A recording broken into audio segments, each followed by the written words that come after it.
I really, really, really enjoy the discourse that's going on around this story. There was a time when if you say to somebody, hey, this game's twice the size of the previous one, you kind of think, wow, that's great. But does it get so big that you start to think, oh, but is that just not going to be butter spread too thin?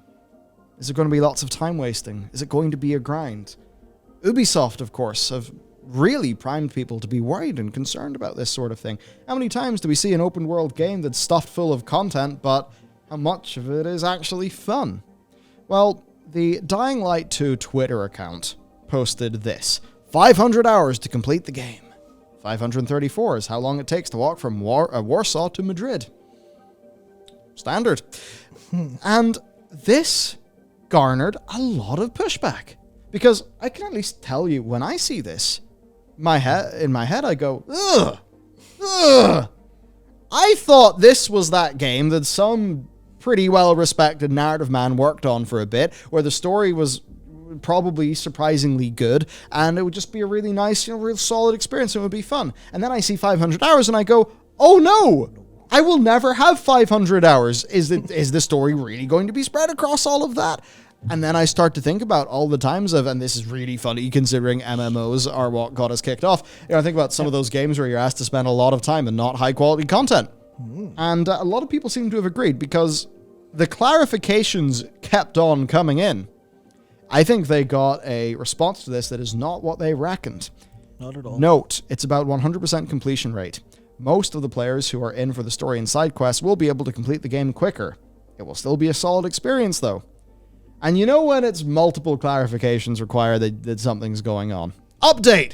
500 hours is related to maxing out the game, all quests, endings, and exploring every part of the world. But a regular player will finish story plus side quests and a lot of exploring in less than 100 hours, so don't worry.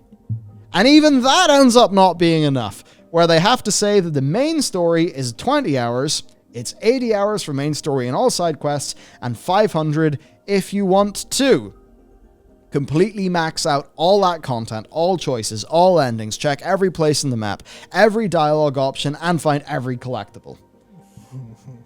Which certainly seems exhaustive.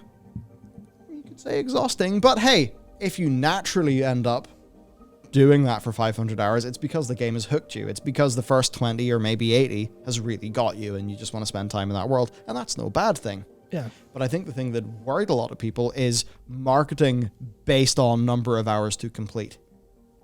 Where, that is not... I don't think that's how a subjective entertainment experience should really be judged. It's just that thing, if we start kind of doing money per hour, you can be led into not really respecting your own time. Yeah, valuing your own experience. Yeah, there's definitely a lot of value into using that as your marker, especially when it comes to making sure that games are worth their time and they aren't misleading, stuff like that. But whenever you get trapped in this, like we're talking about with the time sync stuff, with Valhalla, when you get trapped into this, oh no, you must spend every waking moment in this game, even if it's not fun or it's not enjoyable, that's where you ultimately get into the problem. So it's like, it is a useful metric, especially for people who value money quite a lot because of whatever their circumstances against their time. But it is certainly... I feel like they basically had this marketing thing. They're like, hey, this game is pretty big. Hey, this is pretty cool. How long is it to get from... Because obviously they're Polish, I believe.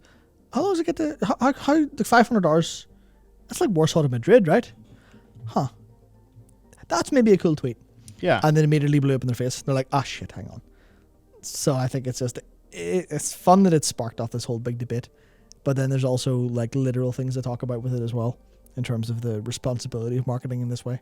Yeah, so to go to some of the reactions from industry people, like, Jez Corden just kind of saying like, hey, 500 hours for 100% is fine as long as it's fun. I got that in Monster Hunter World. Loved every minute. Yep. Totally fair enough.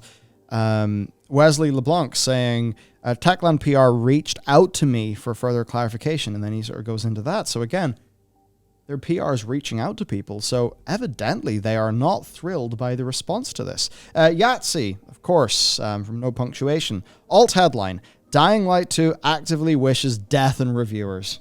That's always fun, and it does illustrate a bit of an issue with game reviewing. I legit might or may not play Dying Light 2 now. Even if the story is supposedly 70 to 80 hours, 500 to complete, nah, I'm good. I can play 10 or more games in that amount of time.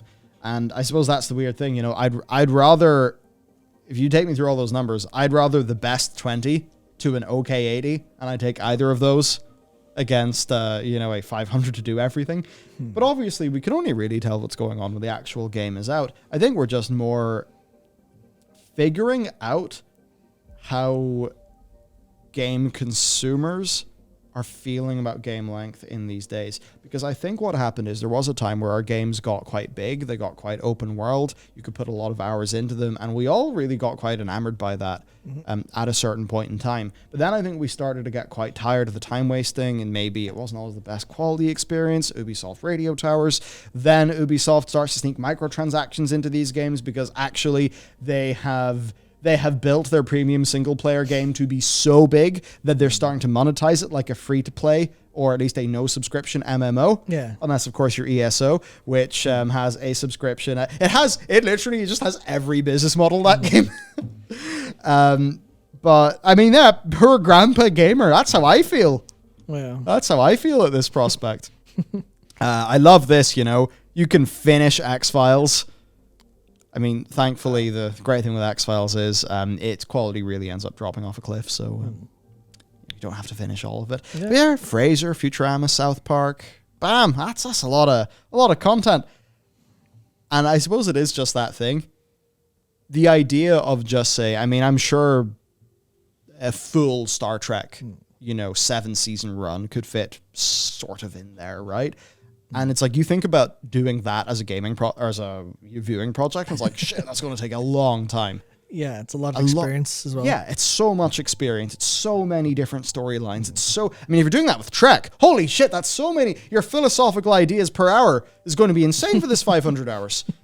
So much experience. I mean, if you're going to put that into, say, a 10-hour loads of 10-hour miniseries or loads of indie games or whatever, that's such a breadth of human experience that you can slurp up and ruminate over. Or just put 500 into running around the city with some hardcore parkour. Yeah. And is there something to be said there? I don't know. It's going to change for every single individual, but it's another tool to think about game length with anyway. Yeah, because I think Dream Park kind of got a little bit roasted, slightly bit over it, because saying the point was time spent on a game does not indicate its worth, and it's disheartening to see companies encourage that with marketing, which is kind of the thing where the marketing people, I think, are taking.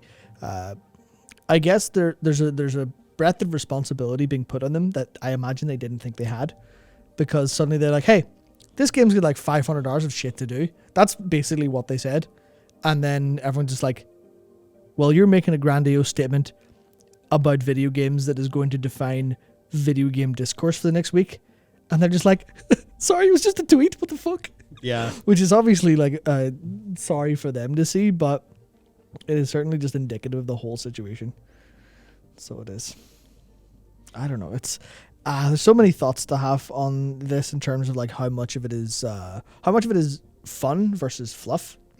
But I think the most important thing that I was thinking about is how much of it is self-justified.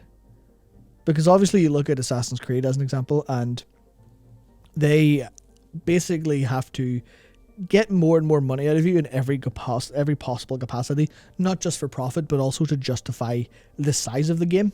Yeah. Which fundamentally means that you're getting 500 hours of game that only a small portion of people will engage with. And then everyone is paying for what only the small portion of people are engaging with in terms of development resources, in that sense. Because looking at the achievement completion of Dying Light, according to Steam, about 8% of people completed all side quests in Dying Light 1, and 2.8% got all of the text collectibles, which is basically the longest one in the game. So that's effectively 2.8% of people, or probably about 2% of people did everything. Right. Which means if 2% of people are getting the 500 hours, then is it a valid marketing thing? Is it fair for them to spend time making 500 hours of content if only 2% of the people are going to be getting it? What does it look like if they don't have those 500 hours? and instead only have the 80 or only have the 20 with the same development resources, then is there a massive amount of development time and development money just been thrown into the bin for marketing statements like this that actually anger more people than they excite? Is that one of the things we kind of have to deal with? And then they've got this like just this massive waste, especially when you think about Dying Light 2's development issues, which are more numerous than to get into here. But that game has had just such a turbulent period, so many delays, and you have to wonder how much of it is polishing and fine-tuning the core 20 hours, and how much of it is making sure the other 500 hours works. Because if you have QA trying to get every far corner of the map to work, and that takes them weeks, then what's the point of that whenever no one's engaging with it? That's one of the major thoughts here that I think is really interesting. And it's like, do they have this problem of almost like a self-perpetuating cycle that's not really serving anyone? Yeah, I think that's the thing that I'm thinking about when it comes to like game length versus how much people engage with them. And it's not about game length, because doing the same content over and over again doesn't necessarily cost any more development resources. But when it comes to big open worlds, you're like, why? In a way. Yeah, I mean, for me, it always just comes down to that thing of like, okay, you've got your dev team, you've got your budget, where are you allocating that? Yeah. And surely the 500 hours or the, everything you could possibly do in Valhalla, surely that comes at the expense of having a main story that's as good as Assassin's Creed 2. Yeah. That's just where it comes down to. I mean, it's going to be different for everybody, but, as a gamer, that's what I want. Yeah. Sort of the older style. And that's why, I hear the 500 and I get kind of sleepy. That said, I hear Dying Light's actually pretty cool. Yeah, no, and I'll have to try it. I will highlight the, I'll just have to find it 1 second. Dying Light's review count on Steam blew me away when I looked at it the other day. Oh, yeah, a lot of people played it. 215,000 reviews, overwhelmingly positive, 95%. There's a lot of people who are unhappy with the game, but that's 5% of 200,000. The other 95% are positive on this game overall, which is honestly stunning. Great. Might be good. So I guess the thing I'm trying to say is, like, frame it in a question is, did Techland waste a lot of their time in making a massive game instead of getting Dying Light 2 out faster and cheaper and better? I would say that they probably have a pretty damn nice cash position. I imagine so. Given how well the game is done. And I think that's just meant that when development problems have cropped up, perhaps instead of having to do okay, this is what we've got, cut and burn, we're releasing in 12 months, that's it. Maybe they've just been able to actually take the time to properly do it. I mean, look, maybe. I don't like games with lots of busy work. I know, roast me for being an MMO person. But, I mean, assuming the core of it's good, this is still a game that I'd say I would be excited for. What really sold me in Dying Light 1, I never got around to playing it, but was it Noah Caldwell Gervais? I forget exactly, but it was some video essay man who just did like a big long chunker on it. I was like, shit, I wrote this game off as being just another zombie thing, but no, it looks like a really well-designed, innovative game. Yep. So there you go. It's very interesting for Techland. I think this entire way of talking about games is fascinating. I remember when Green Man Gaming decided to do how many hours are you going to get per pound spent? And the whole industry turned around and dunked them. I think you're seeing a similar thing here for the same reason that ties into the previous video we did in this channel about the feeling sometimes the games have just got loads of time sinks and bullshit in them. I think people have become wise to it. And that's it, especially when there are other 500-hour games or 1,000-hour games where, it's maybe like battle royales or MOBAs or something where you are getting a different experience each match, a different matchup and all of that. Whereas I think some of that busy work people are less down on. So I wonder, we'll have to see. I'd still say, look, this is a game I'm pretty excited for based on what they've done in the past. So that's where I'm happy to leave it. Same. Yeah, grand. In that case, that's it for us. Look, Dying Light, are you one of those, massive amount of Steam reviewers? Let me know. Let me know what really drew you to the game. And if you did stick around and, do everything exhaustively, why?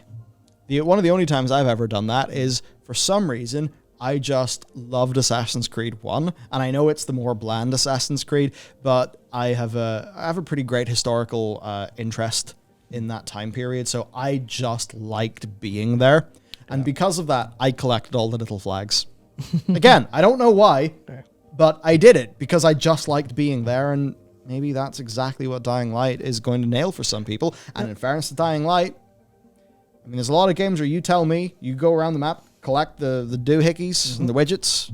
I'm gonna say, fuck no, get out of here. But if you tell me to do that in maybe an Assassin's Creed, or perhaps a Spider-Man game, or maybe even a Halo Infinite, where I have a cool grapple hook and I can also fling myself absurdly by attaching my grapple hook to a thing that I've hit with a grav hammer, well, now we're talking. And the parkour systems are really, really good in Dying Light 1, I presume better in Dying Light 2. So if there ever was a map to ramble about to get collectibles, I mean, this probably is one of them. I think that's actually kind of getting to a really good point before we actually leave. But the idea is just, is that $500 content, or is it a waste of time? And if it's designed kind of in the same way a loop is designed to be content, but not without development time, just, this can be 1,000 hours of gameplay, is it because it's just fun, really fun to do, or is it because it's a psychological trick to get you to walk over to a map marker? In a game where movement is fun, it suddenly becomes content. Like if you think about a platformer, collectibles in, they're maybe not super ideal in Donkey Kong 64, maybe not great in Banjo-Kazooie, but getting all 120 stars in Super Mario 64 is great, because movement mechanics are fun and they're designed as puzzles or as little things to do. So if every text collectible in Dying Light 2 is put somewhere that it's fun to get to, then maybe it's 500 hours of content. Or if it's all fired in for the sake of it, maybe it's just a waste of your time. Yeah. Who knows? There we go. One of the things, and it's happened a lot because I think, it's January. We don't have the big stories. Yeah. It's more discussion topics that are being raised, and I've actually really enjoyed it, this channel lately. Everyone's brain's back to the full operation after Christmas, and there's nothing to be angry about yet. So people are like, let's have some really good talks. Yeah, that's probably the thing I enjoy the most with it all right now. So let us know what you think. Thank you for listening on for so long in this video. Have a great day. We'll see you next time.